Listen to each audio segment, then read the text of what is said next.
है कि इजराइल किसी भी हालत में हमास को छोड़ेगा नहीं, लेकिन दिक्कत अब ये आ रही है कि हमास के चक्कर में फिलिस्तीनी बुरी तरीके से जंग में मारे जा रहे हैं।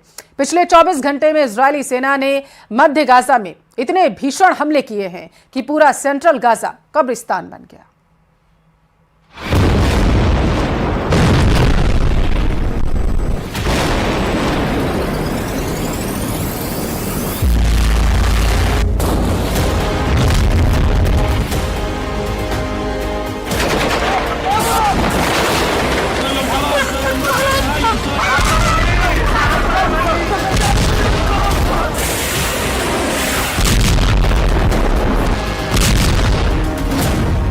आधी रात भून डाला मध्य गाजा। गाजा और रफा में इजरायली सेना इस वक्त वही कर रही है जिसकी धमकी प्रधानमंत्री नेतन्याहू ने दी थी।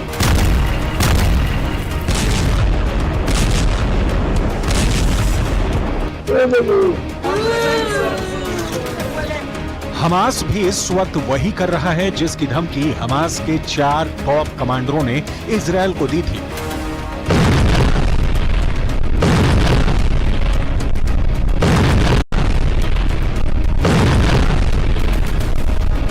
पिछले 24 घंटे में गाजा में ऐसा युद्ध शुरू हो चुका है जिसकी उम्मीद ना तो ईरान ने की थी और ना ही कतर और मिस्र ने। इजरायली सेना फिलिस्तीनियों के खून की प्यासी हो चुकी है और हमास मरते दम तक इजरायल से जंग करने पर आमादा है। हम आपको अब ये दिखाने जा रहे हैं कि कैसे आधी रात से इजरायली सेना मध्य गाजा में खूनी हवाई हमले कर रही है, जिसमें दर्जनों फिलिस्तीनी मारे गए हैं। फिलिस्तीनी अथॉरिटी के दावों के मुताबिक आधी रात से इजरायली सेना मध्य गाजा को हवाई हमलों से भून रही है। हवाई हमले इतने ज्यादा घातक और सटीक हैं कि मध्य गाजा में मौजूद इमारतें तेजी से तबाह हो रही हैं। दावों के मुताबिक आधी रात से लगातार भारी बमबारी में गाजा सिटी पर जमकर हवाई हमले हुए हैं। वहीं गाजा से सटे शुजाया में इजरायली हमले में इमारतें तबाह हुई हैं, जबकि शेख इजलिन में हुए हवाई हमलों में कई आम फिलिस्तीनी मारे गए हैं। ताल अल हवा में हमास के लड़ाकों ने बेशक इजरायली सेना पर पलटवार किया है, लेकिन वो हमले लगभग नाकाम साबित हुए हैं। कुल मिलाकर गाजा सिटी, शुजाया, शेख इजलिन, ताल अल हवा में दर्जनों लोग इजरायल के भीषण हवाई हमले में मारे गए हैं।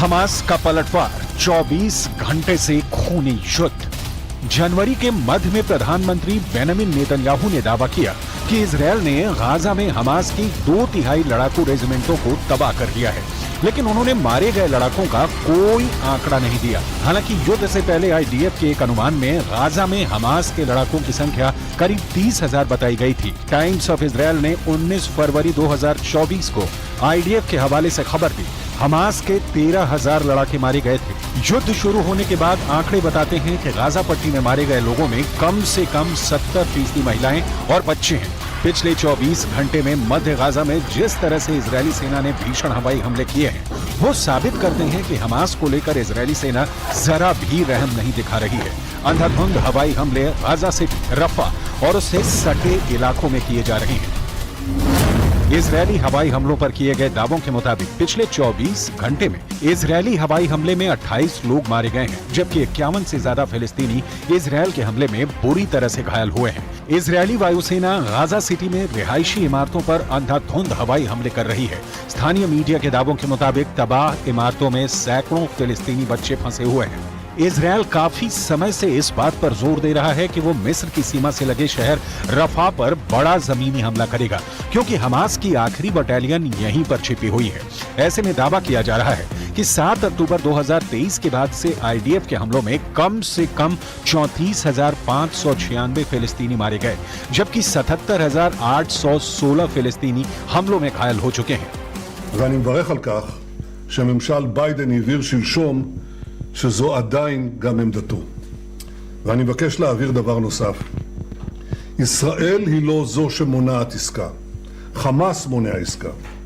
דרישותיו הקיצוניות נועדו להביא להפסקת המלחמה והשארתו על כנו. זאת אומרת, להבטיח את הישרדותו, את שיקומו. आधी रात भून डाला मध्य गाजा। इधर इजरायली सेना हमास के टॉप कमांडर्स को मारना चाहती है, लेकिन दिक्कत यह है कि हमास चीफ वानिया कतर में छिपा बैठा है, जबकि सिनवार मिस्र से सटे रफा की सुरंगों में आबादी वाले इलाकों में छिपा बैठा है। इजरायल इसलिए बार बार कह रहा है कि रफा में हम ऑपरेशन शुरू कर चुके हैं। 4 जनवरी 2024 तक इजरायली सेना गाजा में 65,000 टन बमों से हमला कर चुकी है। इजरायल के भीषण खूनी हमले में 400 वर्ग किलोमीटर इलाके में 23 लाख फिलिस्तीनी फंसे हुए हैं। इजरायल दिसंबर 2023 तक गाजा पट्टी में 29,000 से ज्यादा बम बरसा चुका है, जिसमें गाजा पट्टी में मौजूद 70% से ज्यादा इमारतें पूरी तरह से तबाह हो चुकी हैं। कुछ दावों के मुताबिक हमास की 80% सुरंगें इजरायल की भयानक बमबारी में तबाह हो चुकी हैं, लेकिन रफा में मौजूद हमास की सुरंगों को तबाह करना इजरायल के लिए बहुत बड़ा सिरदर्द है, क्योंकि सुरंगें ठीक घनी आबादी के नीचे हैं। अगर यहाँ पर इजरायल 3,000 किलो के बम गिराता है तो यहाँ पर हजारों लोग मारे जाएंगे। אני אלחם בזה בכל כוחותיי. כפי שהחיילים שלנו מאוחדים להגן עלינו בשדה הקרב, אנחנו מאוחדים להגן עליהם בשדה המדיני. יחד נלחם, ובעזרת השם, יחד ננצח. पश्चिम की एक मीडिया रिपोर्ट के मुताबिक इजरायल अब तमाम दबावों के बावजूद हमला नहीं रोकेगा और ना ही हमास को बचने का जरा भी मौका देगा। अब देखना होगा कि हमास इजरायल से मुकाबला और कितने दिन तक कर पाता है।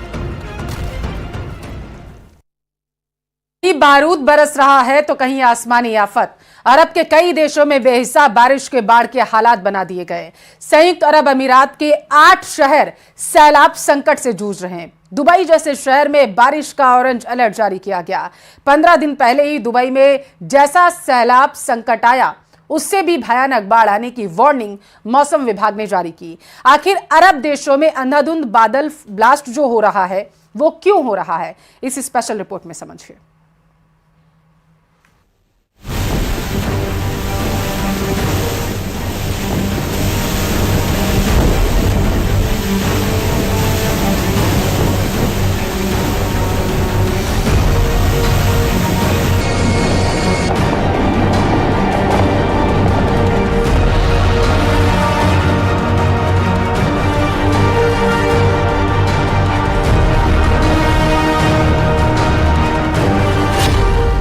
शारजाह में सन्न कर देने वाला सैलाब।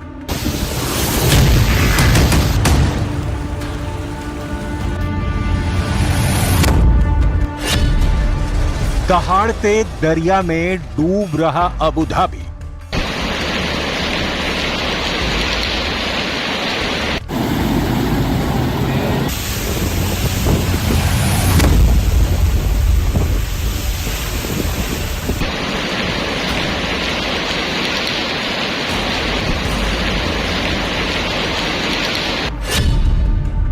यूएई की 8 सिटी में सैलाब संकट।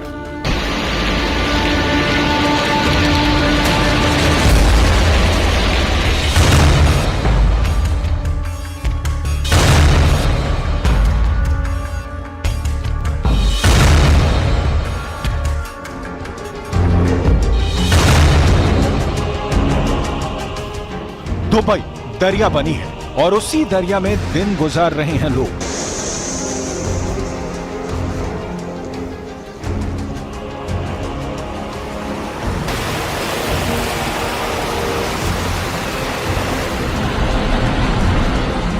ये तस्वीरें दुबई के जेवीसी इलाके की हैं, जहां घर के सामने जल जमाव होने से परेशान आदमी पानी निकासी के लिए मशक्कत कर रहा है।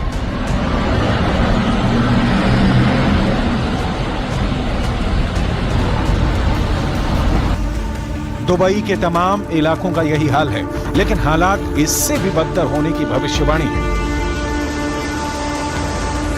क्योंकि अरब के रेगिस्तान में जल प्रलय का अलार्म बज गया है। संयुक्त अरब अमीरात के 8 शहर पानी पानी हो गए हैं। दुबई समेत 8 सिटी में ऑरेंज अलर्ट है। लोगों को घरों से निकलने पर मनाही है, एयरपोर्ट ठप है। 15 दिन बाद फिर से तेज बारिश ने दुबई को गले तक बाढ़ के पानी में डुबो दिया है।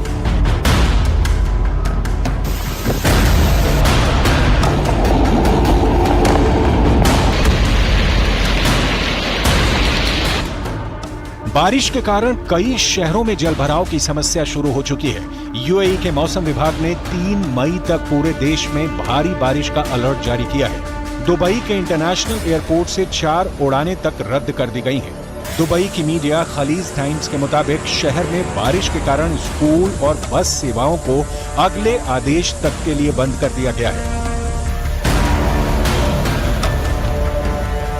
शारजाह सिटी में पानी भरने लगा है। अबू धाबी के शेख रशीद बिन सईद स्ट्रीट एयरपोर्ट पर भी तेज बारिश के बाद पानी भर गया। दुबई पुलिस ने मौसम की मार से लोगों को बचाने के लिए अमीरात के कई इलाकों में सड़कों को बंद कर दिया है। अरब मुल्कों में मूसलाधार बारिश ने हालात बिगाड़ रखे हैं। 30 अप्रैल को सऊदी अरब के मदीना ने बेहिसाब बारिश में बाढ़ के हालात बने थे। बारिश के बाद आई बाढ़ ने सऊदी अरब के उत्तरी हिस्सों को सबसे ज्यादा प्रभावित किया। अल उला और अल मदीना प्रांत में भीषण बाढ़ देखी गई। मदीना की मस्जिद अल नबावी में भारी बारिश का पानी तेजी से गिरते हुए देखा गया। तूफानी बारिश को देखते हुए सऊदी अरब के 2 सूबों में स्कूलों को बंद कर दिया गया। मदीना में कई सड़कों पर बाढ़ का पानी आने के कारण यातायात भी रोक दिया गया था।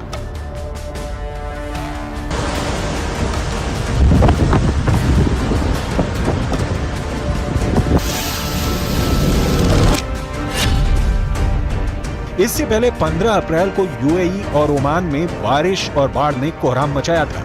रिकॉर्ड तोड़ बारिश से तब दुबई इंटरनेशनल एयरपोर्ट दरिया बन गया था। दुबई के हाईवे बाढ़ और बारिश से लबालब थे। दुबई में बादल इस कदर बरसे कि बुर्ज खलीफा जैसी बुलंद इमारत भी पानी में गिर गई थी। 15 और 16 अप्रैल को दुबई में रिकॉर्ड तोड़ बारिश हुई थी।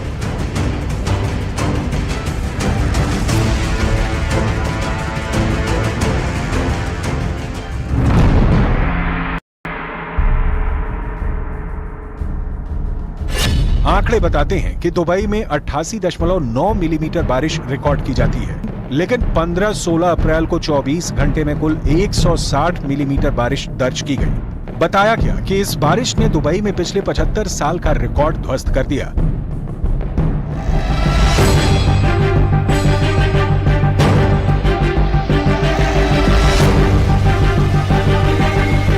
तब यूएई के राष्ट्रीय मौसम विज्ञान केंद्र ने पुष्टि की थी कि ज्यादा से ज्यादा बारिश के लिए क्लाउड सीडिंग करवाई गई। भीषण गर्मी से निपटने के लिए और तापमान को कम रखने के लिए दुबई में कृत्रिम वर्षा का ये बहाना मौसम वैज्ञानिकों के गले नहीं उतर रहा है। पहले जानिए क्लाउड सीडिंग क्या है। जब एक निश्चित जगह पर निश्चित समय में बहुत ज्यादा बारिश हो जाती है तो उसे हम बादल फटना कहते हैं। बादल फटना इस बात पर निर्भर करता है कि क्लाउड सीडिंग से कितने बादल जमा हुए हैं। अगर बहुत ज्यादा भाप से भरे बादलों की पहचान करके उसमें क्लाउड सीडिंग करा दें तो बादल फट सकते हैं। ऐसे में संभव है कि यूएई समेत खाड़ी देशों में इसकी वजह से तेज बारिश आई हो, जो बाढ़ की वजह बनी। हालांकि पश्चिमी देशों के मौसम वैज्ञानिक दुबई में बाढ़ की वजह क्लाउड सीडिंग को नहीं मान रहे। एक्सपर्ट के मुताबिक खाड़ी देशों पर बादल की पतली लेयर होती है, वहां क्लाउड सीडिंग के बावजूद इतनी बारिश नहीं हो सकती है कि बाढ़ आ जाए। क्लाउड सीडिंग से एक बार में बारिश हो सकती है, इससे कई दिनों तक रुक रुक कर बारिश नहीं होती, जैसा कि देखा जा रहा है। यूएई और ओमान जैसे देशों में तेज बारिश की वजह जलवायु परिवर्तन को माना जा रहा है।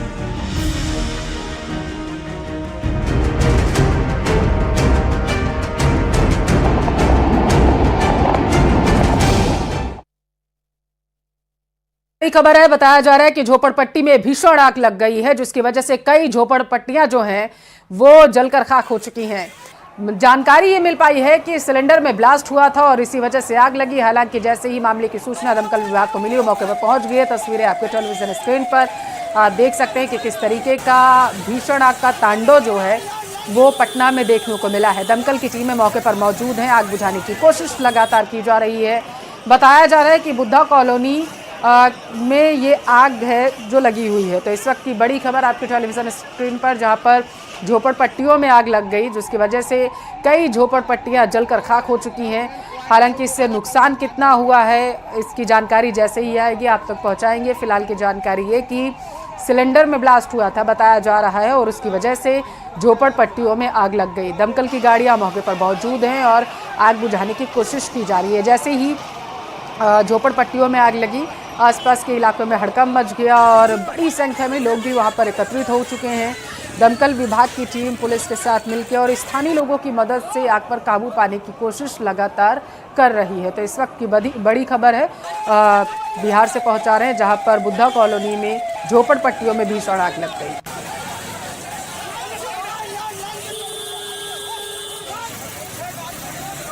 तो तस्वीरें आपके टेलीविजन स्क्रीन पर आप देख सकते हैं तस्वीरों में कि किस तरीके से आग जो है वो लगातार फैलती जा रही है। हालांकि जानकारी ये मिल पा रही है कि दमकल की जो टीमें हैं वो मौके पर मौजूद हैं और आग पर कंट्रोल करने की कोशिश लगातार की जा रही है, लेकिन क्योंकि झोपड़पट्टियां हैं और घास फूस से इन झोपड़पट्टियों को बनाया जाता है, इस वजह से आग को कंट्रोल करने में दिक्कत आ रही है, ऐसी जानकारी मिल पा रही है। आग लगातार फैलती जा रही है।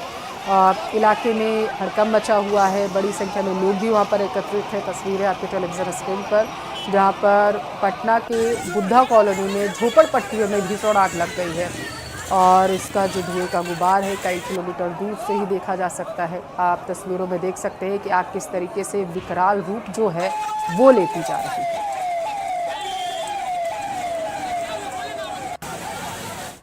और